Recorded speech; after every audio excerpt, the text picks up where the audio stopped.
Ya, semangat pagi untuk kita semua.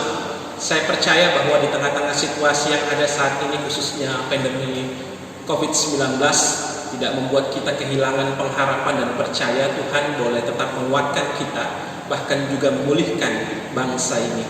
Mari kita bersama siapkan hati dan pikiran kita untuk mau dikuatkan oleh firman Tuhan pada pagi hari ini.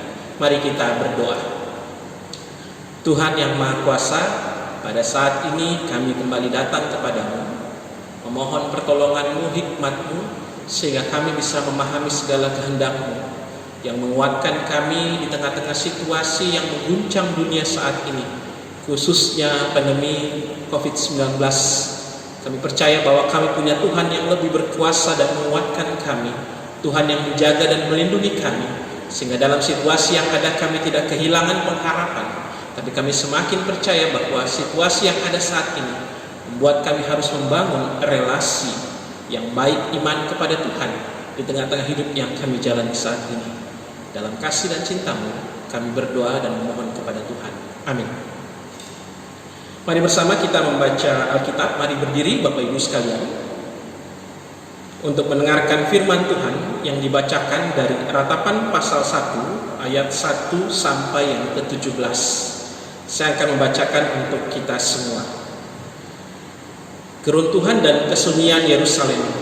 Ah, betapa terpencilnya kota itu yang dahulu ramai, laksana seorang janda ia, yang dahulu agung di antara bangsa-bangsa, yang dahulu ratu di antara kota-kota, sekarang menjadi jajahan.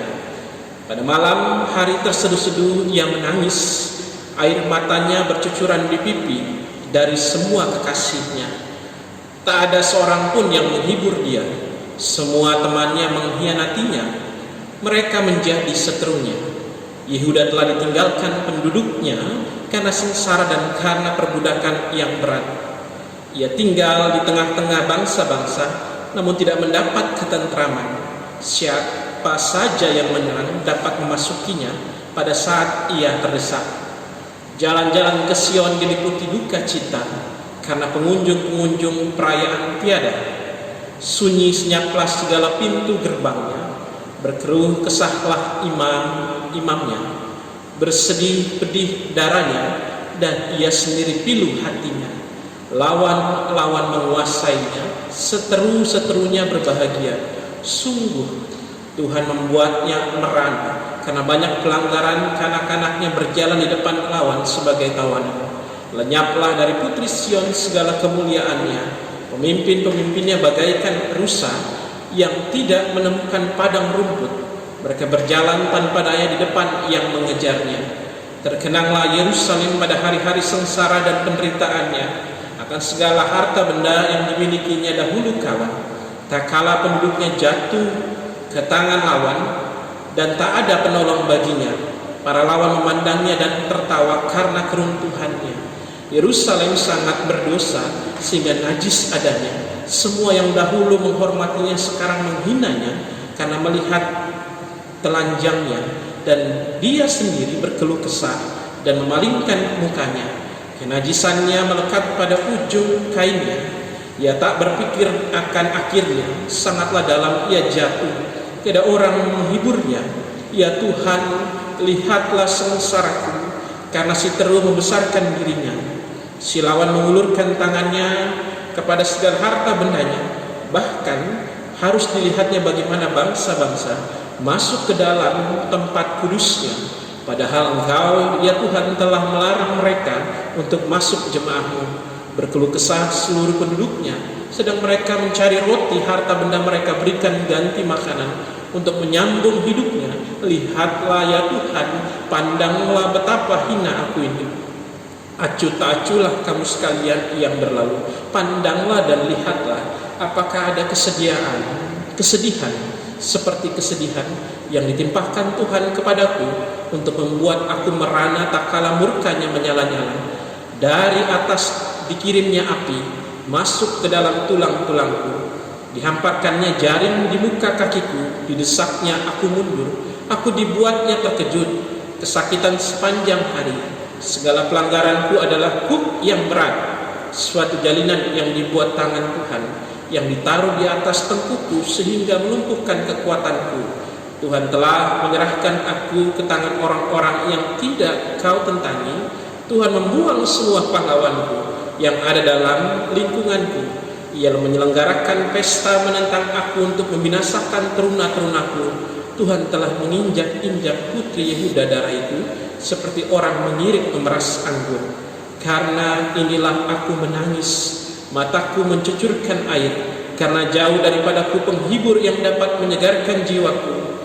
Bingunglah anak-anakku, karena tempat terlampau kuat seseteru. Sion mengulurkan tangannya, tetapi tak ada orang yang menghiburnya. Berbahagia adalah setiap orang yang tidak hanya mendengar firman Tuhan dan melakukannya. Hosiana, Hosiana, Hosiana, Hosiana. Ya, Bapak Ibu dipersilahkan duduk. Ya, Bapak Ibu yang Tuhan Yesus kasihi, dalam kehidupan setiap hari saya dan kita semua selalu ada dalam dua fase kehidupan. Ada banyak orang yang dalam kesibukan, kepenatan, di tengah-tengah banyaknya pekerjaan, menginginkan situasi yang penuh dengan kesunyian, ketenangan, tanpa diganggu oleh siapapun. Ada masanya juga, kalau boleh dikatakan, bahwa ada orang di tengah-tengah situasi yang ada, dalam masa yang tenang, sunyi, menginginkan situasi bahwa ia berharap ia bisa menemukan situasi yang penuh dengan keramaian, berinteraksi dengan banyak orang dan lain sebagainya. Sama halnya ketika Bapak Ibu sekalian, ketika Bapak Ibu berada dalam masa SMA, Bapak Ibu selalu merindukan kalau bisa saya cepat-cepatlah bekerja dan nanti mencari uang dan berkeluarga. Ketika Bapak Ibu berada dalam masa-masa keluarga yang ada, Bapak Ibu punya kerinduan kalau bisa saya berada pada masa SMA yang dulu, yang penuh dengan keceriaan, tidak ada beban, tidak ada batasan dan lain sebagainya. Sama seperti ketika Bapak Ibu juga dalam keadaan sakit, Bapak Ibu berharap bahwa kalau bisa saya berharap bahwa dalam situasi yang ada, di tengah-tengah kesunyian, di tengah-tengah kebosanan yang ada dalam perawatan yang ada saat ini, saya berharap bahwa saya bisa sembuh, beraktivitas, bertemu dengan banyak orang dan lain sebagainya. Kita berada dalam fase di mana kita menginginkan masa-masa yang penuh dengan kesunyian, ketenangan. Ada juga kita menginginkan masa-masa yang penuh dengan keramaian, masa-masa yang penuh dengan banyak orang kita berinteraksi satu dengan yang lainnya. Itu adalah hal yang terjadi dalam kehidupan setiap hari. Ketika kita berada dalam masa social distancing yang dianjurkan oleh pemerintah saat ini, dianjurkan oleh Majelis Sinode PGI maupun juga pemerintah daerah yang ada, tidak ada kegiatan beribadah dalam gereja maupun juga rumah-rumah ibadah yang ada. Kita berharap bahwa kapannya masa ini akan berakhir. Saya kepingin sekali bahwa saya bertemu dengan orang-orang dalam persekutuan. Saya ingin kembali berinteraksi dan lain sebagainya. Kita menginginkan masa-masa ini kembali di tengah-tengah situasi yang ada. Dalam kesunyian, dalam keterbatasan kita berharap bahwa semua hal ini cepat berakhir di tengah-tengah situasi yang boleh dimiliki. Karena apa? Sejatinya seorang manusia itu membutuhkan orang lain dan dia dibutuhkan oleh orang lain. Ingat, manusia itu membutuhkan orang lain dan ia juga dibutuhkan oleh orang lain dalam situasi yang ada. Sehingga ia ingin berinteraksi, dia ingin berelasi di tengah-tengah hidup yang ada. Namun keadaan yang memaksanya untuk mau tidak mau, suka tidak suka, berada di rumah masing-masing dan tetap menunjukkan dalam kesunyian. Kita tetap terus beribadah kepada Tuhan. kita terus tetap percaya kepada Tuhan. Hari ini kita melihat apa yang disampaikan oleh penulis Ratapan terkait dengan situasi yang ada. Dan kita melihat dan menyaksikan bagaimana penulis Ratapan menggambarkan tentang keadaan bangsa Israel. Kehidupan mereka yang penuh dengan penyertaan Tuhan, kehidupan mereka yang penuh dengan kasih Tuhan, kemurahan Tuhan, semua dicukupkan, semua diberkati. Keadaan kota Yerusalem pada saat itu keadaan yang ramai. Di sana ada bait suci yang besar dan menjadi lambang bahwa disitulah Allah bersemayam, disitulah umat diberkati oleh Tuhan. Namun semua itu telah berubah. Judulnya saja adalah keruntuhan dan kesunyian Yerusalem. Bangsa yang tadinya dihidupi, diberkati dengan penuh penyertaan Tuhan, dan kemudian kota itu menjadi kota yang sunyi, sepi. Karena apa? Kalau kita lihat dalam pembacaan yang ada, kita menyaksikan bagaimana bangsa Israel ketika ia dibuang di Babel. Dalam situasi yang ada pada saat itu mungkin berbeda konteks, sunyi, kesepian yang boleh dihadapi bangsa Israel dengan kita saat ini. Mereka mengalami kesunyian, kesepian, itu karena dosa dan pelanggaran yang ada. Tuhan menghukum mereka. Tetapi saya tidak menyatakan bahwa keadaan kita saat ini adalah hukuman Tuhan, karena kita tidak pernah tahu setiap keadaan yang ada. Tapi saya mau menggambarkan kesunyian yang dihadapi oleh bangsa Israel mungkin sama dengan kesunyian yang kita hadapi saat ini. Mau kemana-mana, semua serba terbatas. Kota yang tadinya ramai kini sepi. Jam 8 malam sudah sepi, tidak boleh ada aktivitas. Bukan hanya di Manggar, tapi di seluruh dunia yang tadinya penuh dengan hiruk-pikuk kesibukan yang ada, kini menjadi kota yang sepi. Karena semua orang ada di dalam rumah tangga masing-masing, menjaga jarak satu dengan yang lain. Mari kita lihat ayat yang pertama. Betapa terpencilnya kota itu, yang dahulu ramai laksana seorang jandala ia, yang dahulu agung di antara bangsa-bangsa, yang dahulu ratu di antara kota-kota, sekarang menjadi jajahan. Kota yang tadinya ramai, penuh dengan gemerlapan yang ada, kini menjadi sepi. Bait Allah hancur pada saat itu. Di tengah-tengah situasi yang ada, banyak orang berpikiran lantas pada saat itu, apakah Allah sudah bergabung dengan Babel ataupun bangsa lain sehingga mengakibatkan penderitaan yang besar untuk bangsa Israel pada saat itu? Di manakah Allah ketika dia menetapkan bangsa Israel sebagai umat pilihan? Kalau seandainya dipilih, tentu pada saat itu kalau boleh dikatakan ia menjadi diistimewakan.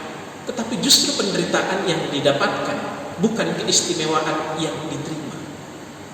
Bapak Ibu yang Tuhan Yesus kasihi, satu hal bahwa dalam situasi yang ada, saya ingin melihat seperti perenungan kita pada saat ini, judulnya di balik ratapan ada pengharapan.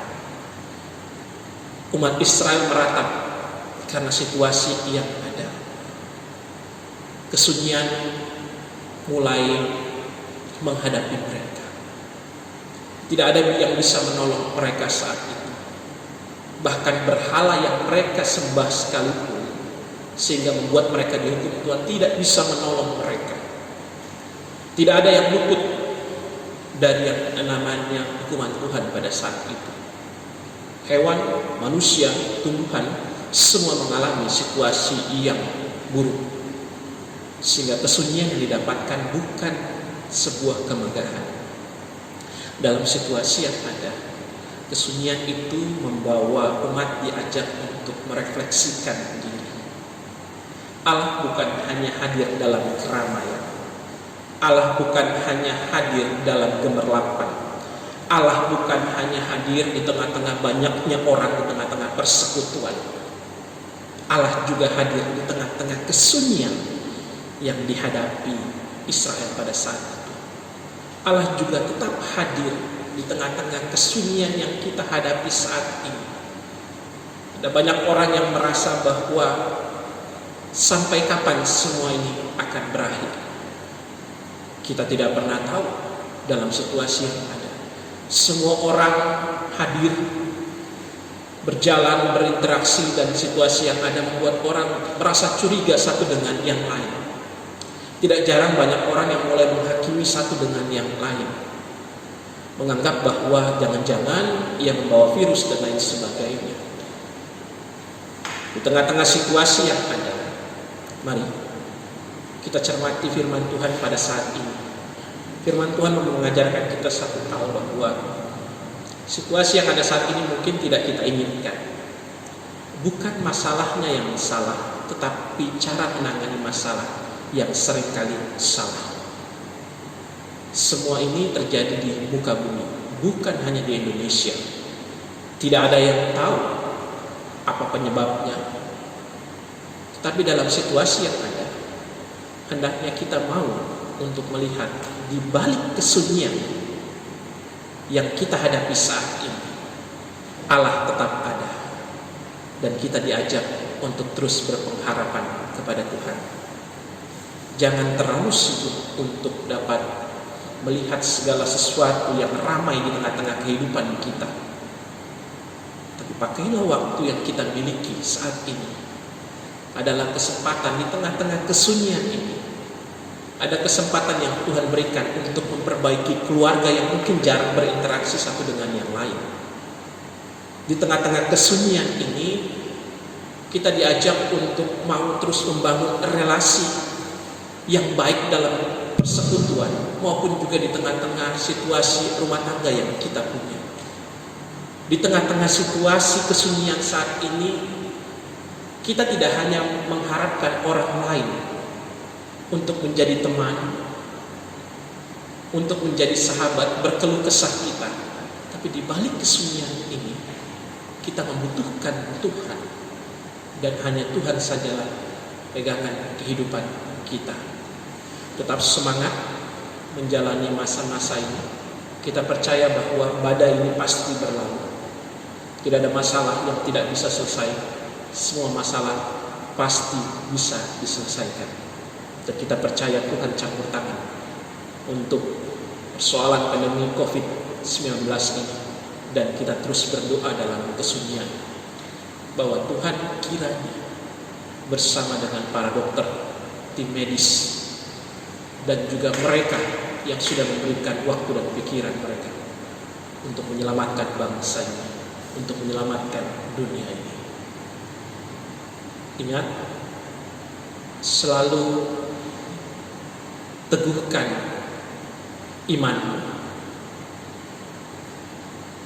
kuatkan imun tubuhmu, tingkatkan imun tubuhmu,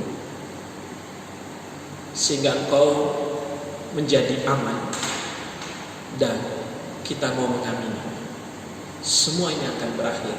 Kuasa Tuhan jauh melebihi dari kuasa apapun. Ada masa-masa yang penuh dengan kesulitan, dan semua kesulitan itu akan diganti dengan sebuah kebahagiaan.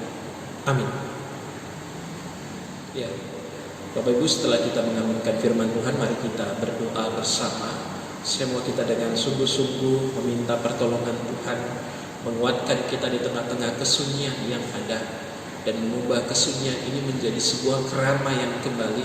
Kerinduan kita untuk bangsa ini dipulihkan, kerinduan kita untuk bersama bersekutu, kiranya boleh Tuhan hadirkan jawaban yang terbaik. Mari kita berdoa. Bapa yang Maha Kuasa, pada saat ini kami datang kepadamu di tengah-tengah kesunyian yang kami hadapi saat ini, di tengah-tengah kewaspadaan yang kami bangun. Kami butuh Engkau ya Tuhan,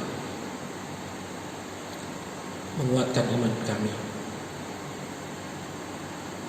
Di tengah-tengah begitu banyak informasi yang kami terima, membuat kami menjadi takut, membuat kami justru menjadi khawatir. Kami lupa bahwa kami punya Tuhan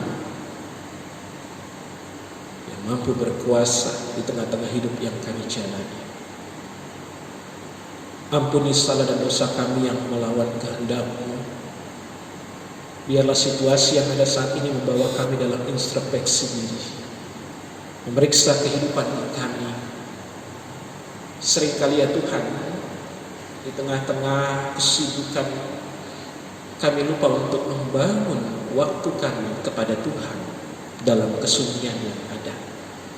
Kami memohon kiranya Tuhan waktu-waktu yang Kau berikan pada saat ini juga membawa kami untuk membangun relasi yang baik dengan keluarga kami, istri, suami, anak kami. Sehingga Tuhan dalam situasi yang ada, kami tidak kehilangan pengharapan kepada Tuhan. Kami justru semakin dikuatkan oleh Tuhan. Ketika kami membangun hidup kami kepada Tuhan, disitulah kami menemukan kekuatan yang hanya datangnya kepada Tuhan. Semakin jauh kami dari Tuhan, semakin banyak khawatir yang ada dalam kehidupan kami. Tenangkan kami, kuatkan kami. Kami percaya bahwa masa ini akan berakhir. Kami tetap mengikuti apa yang menjadi anjuran pemerintah, Majelis Sinode dan PGI yang ada. Ibadah yang kami lakukan kiranya tidak menghilang hikmat kami untuk datang kepada Tuhan. Saat ini Tuhan, kami rindu ibadah bersama. Kami rindu bersekutu dalam ibadah minggu, ibadah pelkat maupun ibadah rumah tangga. Masa-masa ini kiranya membawa kami untuk terus mendoakan, menguatkan satu dengan yang lain. Kami berharap bahwa tangan Tuhan selalu menyertai masa itu berakhir Tuhan, sehingga kami boleh ada dalam persekutuan dalam rumah Tuhan. Berkati setiap keluarga, berkati tim medis yang saat ini sedang berjuang di garda paling depan, pemerintah yang ada, Presiden Jokowi bersama dengan staf jajaran, gugus depan yang ada untuk penanganan COVID-19 ini. Keluarga mereka, doa kami juga secara terkhusus untuk begitu banyak korban yang ada saat ini. Berkati, kuatkan, hiburkan bagi setiap keluarga yang ditinggalkan, mereka yang berada di ruang isolasi, mereka yang berada saat ini sebagai ODP ataupun PDP, mereka yang berada saat ini dalam stigma di tengah-tengah masyarakat yang ada.